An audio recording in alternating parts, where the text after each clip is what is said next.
Howdy, hey people! Welcome to Stranger of Paradise, Final Fantasy Origins. This is going to be kind of a mini series that I'm going to make. Um, I made this series before on another channel, but I don't feel like I explained it properly. I felt like it felt rushed to me, and it felt like there was more room for description and explanation and stuff like that. So fair warning, this is going to be strictly an endgame kind of series for endgame builds.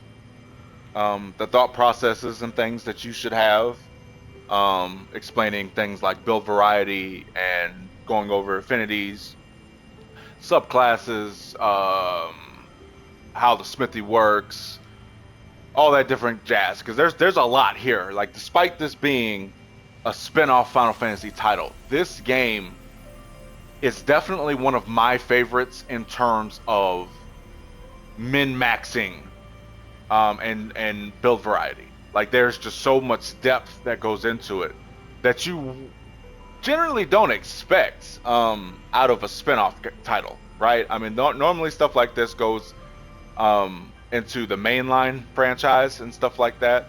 Um, this is something that was severely lacking, in my opinion, in Final Fantasy 16. It didn't feel it didn't feel as various. The things that you could do with Clive and all that kind of stuff, and all, like, it just didn't feel like how it does in this game. But I digress. The point here is to just explain how all these systems work, and then put it all together. And so, yeah, I mean, that's pretty much the long and the short of it. So let's start with just an introduction to builds, right? So, builds are important. Why? Because if you don't have a build that plays out the way that you decide that you want to interact with your PC, with your player character, then you're not going to get very far. And you're going to get there pretty quick. So you want to have a build that complements your playstyle. You want to have a build, a toolkit, so to speak,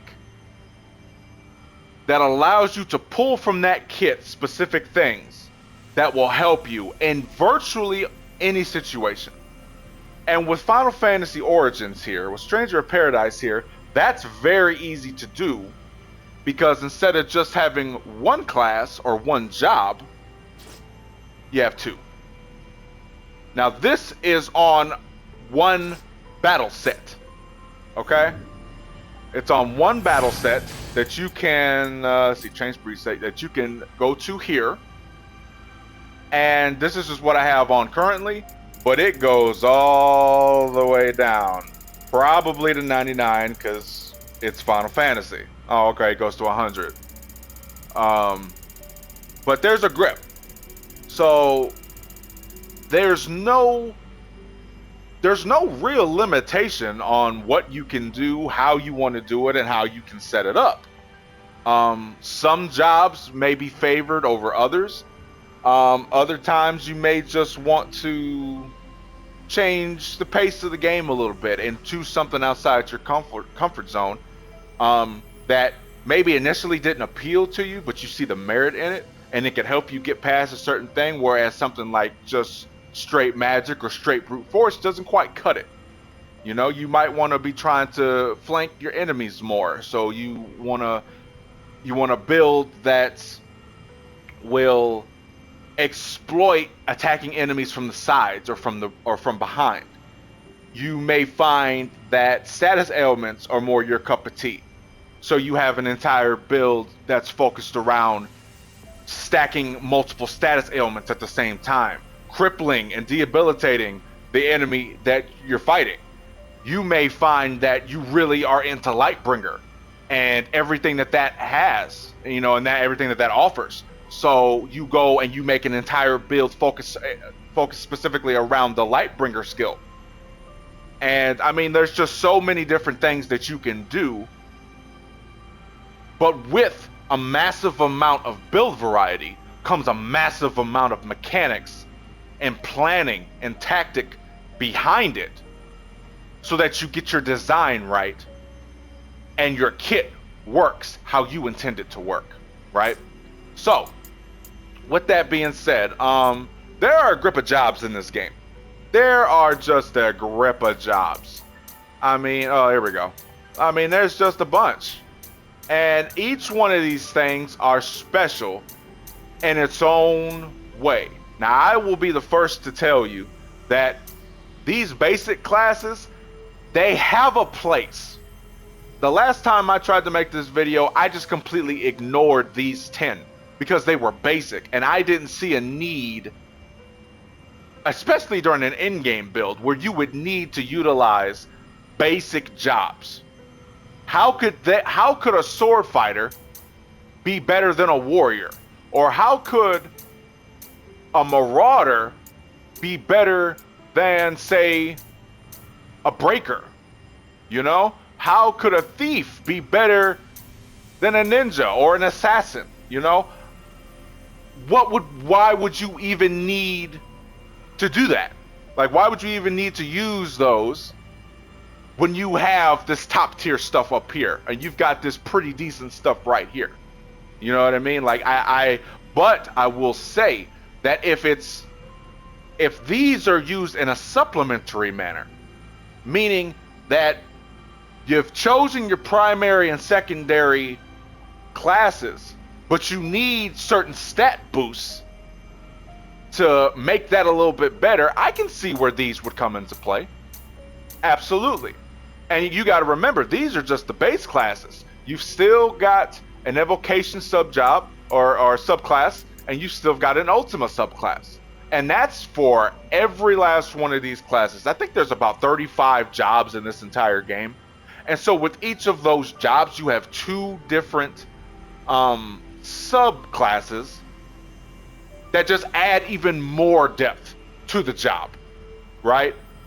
So now you're starting to get we're starting to kind of wet your whistle a little bit, so to speak, on how deep just the job system goes. You've got all these different stuff that you've got to unlock for the job. And then, depending on, like let's say it's Lancer. Let's say I wanted to be an errant champion with the Lancer.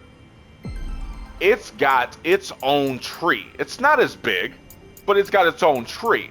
And as you can see, you can increase your intellect, your stamina, your magic, vulnerability, resistances. I mean, this is all supplementary stuff. Increase your luck, but increase your break by 160. But that being said, this stuff, if used correctly in a utilitarian type manner, very well could give you just the extra nudge that you need to make that build that much more powerful. So I will not say this time to discount these. I would say if you're gonna use these in a manner that is supplementary, that is tertiary, meaning third to your actual battle set that you have equipped, right? So past that, let's get into equipment. Equipment is very interesting in this game. Equipment is interesting because each piece of equipment has a level that maxes out at 500, at least as far as I'm aware. If you've gone and you've already played Different Future, and Different Future gives you another bump in the level of it, then it will probably be like 600, which would make sense to me because right now these affinities here that we'll get into in a little bit, they now go up to 600 instead of just being at 400. And I've heard tell that these affinities can go up to 800. Like, that is possible. So I will just say 500 with an asterisk. And that asterisk will stand for 600. That being the level of the equipment. So each one of these pieces has a level. And you also have this thing here called an artifact, which varies in its abilities, its equipment effects. I mean, this one here has intellect +3, but this one here has a grip of other things. It gives you an enemy ability, it gives you more damage dealt to leech bats, it gives you wind resistance, slow resistance, and it gives you a decrease to the amount of magic break damage that you take. you know? So this is also another key part of it. It's not just this stuff. Now, with that being said, there are some pieces of equipment that take up 2 slots. For instance, right now, I've got this robe jacket on. This jacket is just for the chest piece. But if I were to use, let's say, the plunderer's jacket, certain things would go away, certain things would go up. And now I have this plunderer's jacket on that takes both the chest and the headpiece. So I can't put a headpiece on here because if I do, the chest comes off, you see. But what you'll find is that with this plunderer's jacket, not only do I have a lot more job affinity, but that affinity counts for both of those classes, both White Mage and Royal Guard, which Royal Guard is a subclass of... What is that subclass of? I believe it's gosh, I have it in my head and I can't. Paladin? No, it can't be Paladin. Let me see. Because now it's going to eat my brain if I don't. Yeah, it is Paladin. Okay, Paladin. So, you notice now that, yeah, you've taken up another piece, but it's not a deficiency towards your character. It's actually sufficiency for your character, because while no, you can't add anything on that, you get 2 affinities. And the real cool part about that is that you can change those affinities. I will go so far as to say you can even change the percentage of what that is. 338, that's good, but maybe you get a piece of armor that's 400 and you want to stack it. You want to, well, not stack it, but you want to swap it out. Say you don't want the Paladin on there, so you want to swap it out for something else. Now, it does have to be compatible, and there are some checks and balances there. But that being said, you are not just bound to what you find out in the world when you're going and you're fighting and you're killing enemies, or when you're looting treasure chests, or when you're completing missions. Right? Like, you're not bound to just what the armor piece is, and what effects are on it, and what level it is, and what the affinity is. Like, you're not bound by that. That by itself, on top of the job system, introduces even more depth. And we're not even done yet. We're not even done yet. So, ideally, each mission has a mission level. And you want your equipment to average out where that mission level's difficulty is. So for instance, if you're going and doing a level 400 mission, you want to have decent enough equipment. Not everything has to be 400. Let me make that clear. Not everything has to be 400. But you do want to make sure that the equipment that you do have is sufficient enough to where you can take that mission on. Ideally, repeatedly, because you're going to be farming for loot. Because there's going to come a point in time where this stuff here is just not going to cut it. I mean, it's just not going to cover it. Even with all the dope stuff that it might have on it and your equipment effects and all that, it just very well may not cut it. And you're going to have to find different pieces of equipment that do cut it, that do get you from point A to point B faster and more efficiently. You also have to take into consideration not just the equipment effects, but the actual strength defense, or the actual physical attack, physical defense, magical attack, magical defense of the weapon. These are not all the same. As you can see, this is a level 493, and it's got 57 physical defense and 53 magical defense.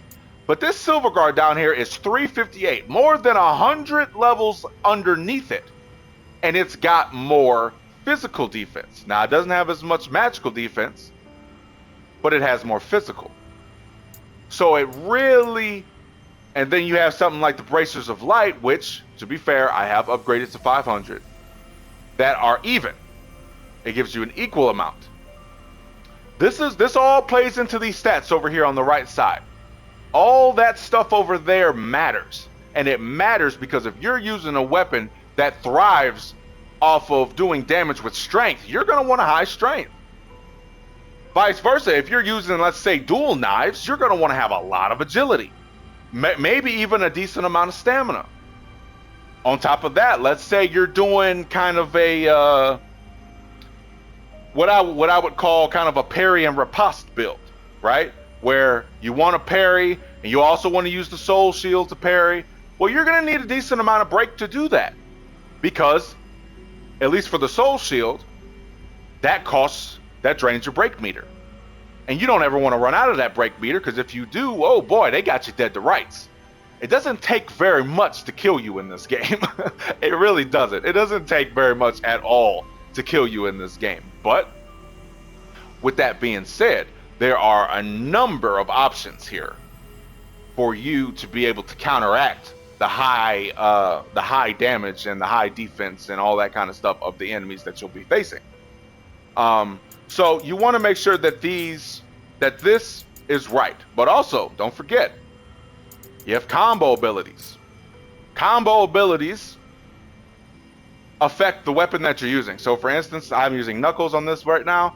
So doing this button combination, I will get this, and having the prerequisite amount of MP, I will be able to pull this off. These orange ones are abilities that I have gained from something I have equipped. So Gravedigger, I got from, where is my thing at? Not that. Where is my thing at? Show affinity bonus. There we go. Well, I don't think that's exactly what I was looking for, but I guess you do have to click on it. Okay.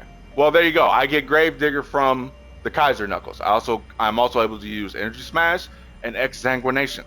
I'm able to use these because of this weapon. If I didn't have this weapon on, would not be able to use them. But on top of that, I also get, because my evocation affinity up there, the blue diamond up there, is at 1087%, and I meet the threshold for this blue diamond down here, so I get an extra 15 to my stamina, on top of having extra strike break damage dealt, and on top of having an increased recovery rate for my MP with normal attacks. And looking at it now, I noticed that the magic damage is actually higher than the physical damage, which you can work around. I'm positive that there are jobs that will utilize magic damage more than it will utilize physical damage. But it all just depends on what it is that you want to do, right? But you have these combo abilities. You also have command abilities. Command abilities will always take MP. And that's why, in my opinion, that's why the Soul Shield is so important.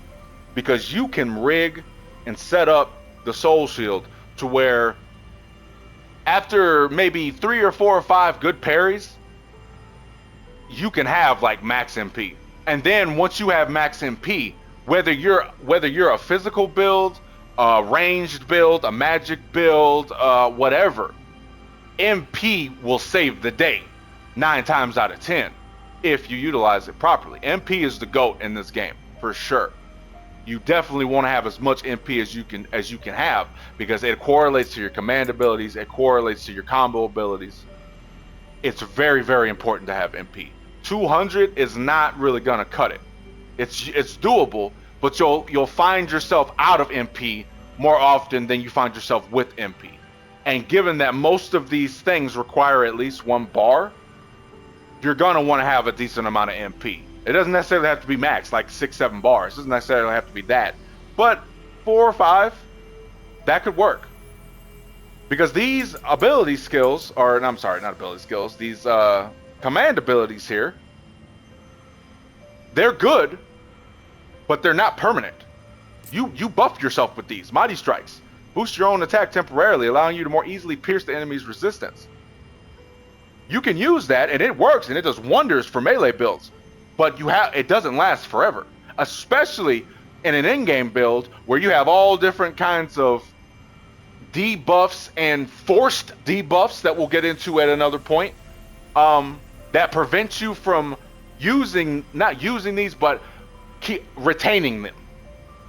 Because you can cast it, And then somewhere down the line, the enemy might hit you once, twice, who knows? And then it's gone. It's gone. And you've got to rebuff it. That takes MP. So it's important to have MP. And then you have, like your instant ability, which you also get from your soul shield. That can definitely help in a pinch. It really just depends on the situation that you have obtained it and how you use it. But after all of that, once you have your build set up, how you want to have your build set up, and you want to know exactly number for number what it does. This is my favorite part. You hit R2 wherever you're at. Now this is in the Rift Labyrinth. This is everything that's here for this. But this is every single buff, every single plus, minus percentage that you have on what you have equipped right now. And if I'm correct, let's see. Yes, it is different for your second job. See, that's the whole kicker. Once you've done and everything that you needed to do for this job, and it all shows you right here, everything, you got a whole nother job to worry about. A whole nother job. Further deepening the rabbit hole that we have here. Mind you, let me repeat this. I would be remiss if I didn't. This is a spin-off game. This is not supposed to have this level of depth, but it does. And because it does, there is like, I guess the only limit to it is your imagination. Because there's just so much that you can do. Now, with that being said, before I go too far off the beaten path, let's talk about affinities. I think I'll close on affinities. Because affinities are a lot, and there are different types, and what they do are also important to what your build offers, what you have in your toolkit. Or rather, affinities strengthen, statistically, your toolkit. These, the job gives you the base idea, the foundation, what you want to do. War Mage is a melee focused centered class, but melee focused low health is the idea here. You do more damage the lower health you are, and you get buffs for that, right? You get buffs for that. So let's see. So with War Mage, you have 20%, you get all these kind of things. And so we'll just go down to the last two. So Adrenaline bonus 2, your damage dealt when you're near death is increased by 9%. Now 9% doesn't sound like a lot, but if you're already doing a grip of damage, I mean, if you can already tear skyscrapers down with the battle axe that you're using, then 9% on top of what you're already doing can make a big difference. It really can. And then you have War Mage's Wisdom. Well, you get increased 50 to your HP, you get an increase to your strength and an increase to your intellect. If I am correct, I think all these stack. I don't think that it's just like it's either that they stack. Let me see. So that's 50. That's 25. I must have other things on here. Yeah, it must be parts of my equipment as well. But you definitely want to, at least at a beginner level, you at least want to go for 160, right? Because then you're going to be getting all the stat buffs that this particular class will give you, right? And then you kind of go down a little further. You notice the jump from 160 to 250. That's 90% more. Increases damage dealt when being targeted by an enemy. So it almost sends you, it almost incentivizes you for being in enemies' faces. On top of being at low health, I don't know what the damage increase is for that. There's not a percentage given here. But 9% on top of whatever that is, you're doing damage. Period. You're doing damage. And then you have a even bigger gap in 250 to 400. Last resort. All effects that trigger when near death are active at all times. So now, once you hit the red, everything here that has to do with you being near low health or being at, or that all the effects that trigger while you're at near death, they're active now. They're active now. All the time. Which means that you don't have to be at low health anymore. You can just be tanked out and buffed out from the jump. You can sit at full health and have the effects that triggered if you would have otherwise been near death. Now they're just active, right? And then you have with the the Rift DLC, you have it go up to 600. Recovers HP based on the amount of MP gained by normal attacks, and also increases the effects of War Mage's Wisdom, which is this, right? So not only can you set this up to where if you're gaining a lot of MP back by attacking regularly, you're also going to be gaining a lot of HP back. And the reason for that is because initially when you start out with this class, I think this class is actually Dark Knight. War Mage is a subclass of Dark Knight. But the idea is to do a lot of damage, but as a low health build. It is a low health build type of job. That's the whole point behind it. But with this, at the high affinities that it's at, it's like you get everything that you would get at near death at full health. And so if you're at full health and you don't have to worry about preserving yourself and preserving your HP as much anymore, you can just go to town on enemies with whatever weapon it is that you're allowed to use with this class. You can just go to town. And that is just one affinity. As you can see over here, I have a different amount of affinities. I have I have about 6 affinities that have a respectable percentage on them, and then I have one at the 15 there that is not really doing anything for me. I'm not getting any effects from that, so that doesn't really count. But then you look next to those and you also see that I have a blue diamond and a purple diamond. Those are evocation and ultima affinities respectively, and those matter for this stuff, these blue and purple diamonds that you see right here. There is a percentage threshold that you have to obtain with either one of those affinities in order to gain the effect on the equipment, in order for it to be active. Like, it's there, but it's not active. As you see, HP up 110 points, that would be nice, but I don't have any Ultima Affinity. Now, if I had 100% Ultima Affinity, I would get that. I would also be able to use Soul Eater. Or I'd not use it, but I would actually be able to do more damage with Soul Eater. But you have to have that. So how do you get that? Well, there are certain pieces of equipment, I believe, that give you that. Let me see here. There have to be, yeah. Let me see here. There is a way. There we go. Okay, so you notice, yeah, there we go. You notice when you look at War Mage and Barbarian down there, they're 214%. But they also have a blue diamond around them. That means that not only do you get the 214% affinity for the jobs, but you get 214% of the evocation affinity on top of that. So it's like double affinity, so to speak, or paired affinity, so to speak. You have the 2 jobs affinity, and then you've got 428% in evocation affinity because these 2 jobs have the blue diamond on their job icon, right? Same thing for this. 204, but it's purple this time. So if I were to equip this, yeah, we'll remove it for this sake. Okay, boom. Now I've got 408. That's how that works. And you need those if you're going to be trying to utilize things like these kinds of equipment effects. That's all that's used for. If you don't plan on using any of that kind of stuff, you don't need it at all. Waste of time.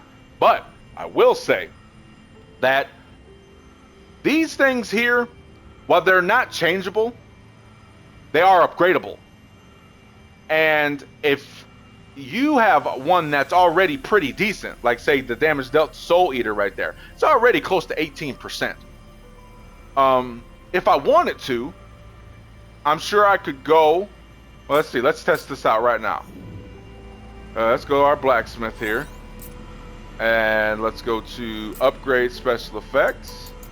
And let's go to, not that, but let's see. Where are we at? Not the boots. There we go. Plunderer's jacket. And so here we go to Soul Eater. Now I can't upgrade it any further than that, but I can upgrade it. Now it's at max. Now I'm doing 19.7% extra damage when I use Soul Eater. Same thing with the blue ones. Look how much of a difference. That's more than double than what it was if you use parries. So it's worth considering whether or not these things are good for what you're trying to do. Because like I said, I don't believe that you can like swap those. Maybe I'm wrong with that. Let's see. So let's go to say like Wizard's Rod, and let's go Judgment. That's fine. Okay, so these will go over. Okay, yeah. So they are also movable. You can move them to different what do you call it? To different pieces of equipment that you have. So it's important to use those things if they, if they complement your playstyle, if they do for you what they need to do for you, whatever that might be. It might be more HP, it might be more stamina, it might be more damage with a given skill. It might be, well, if I parry, then I get more recovery on HP or MP. Like, I mean, there's a grip. There's a vast amount of things that you can do, and we'll get into that when we finally get into the smithy. But with all that being said, for this first part, because this was just an introduction, there is an insane amount of depth here. I have sat here and I have spoken for probably about almost 33 minutes. And in 33 minutes, I kind of just gave you the foundation of what this all is. This isn't utilizing it. This isn't planning and preparing for it. This isn't doing any of that stuff. This is just telling you the straight dope of how all these systems work, what they are, and that you need to be acquainted with what they are and how they work, so that when you go to make your in-game build, you're educated and you can make the build, the kit that you want to make that complements your playstyle. Okay, so that's part one. This was an introduction to builds. There's a lot, and I'll be going over this at least a few more times, right? Because we're going to get into all the different jobs and what they do, and then we're going to get into all the subclasses for those jobs and what they do. We're going to get into affinities and what they do. We're going to get into the smithy. We're going to get into fusing, into dismantling, into changing equipment effects on items. I mean, there's so much to talk about here. And, I really just, whether you know it or not, I really just need to talk about it because it's just amazing. It's amazing how much there is in this game and how quickly people dismiss to this game. This is definitely one of those deep cuts, one of those undervalued gems, unappreciated gems that came out, and that I feel like a lot of people just didn't give it its fair share. I feel like they didn't give it a fair shake, and they didn't approach it honestly, and they didn't really dive in to see what's what. And there's a lot here, so we're gonna get into it.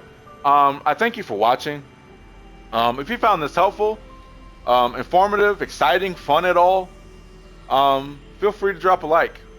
If you're into that kind of thing. I'm not one of those guys that are here trying to get you to like and subscribe and ring the bell and all that kind of stuff. I don't care about none of that stuff. I do this for fun. This is just fun to me because I just want to talk about games. That's it. I want to talk about games. I love games. And I will be putting more of this out. So feel free to stop by and see what I have to say on all this other stuff that we got to go through, because like I said, there's a lot. There's quite a bit. So yeah, with that, this is Devoured. I will see you guys later. Peace out.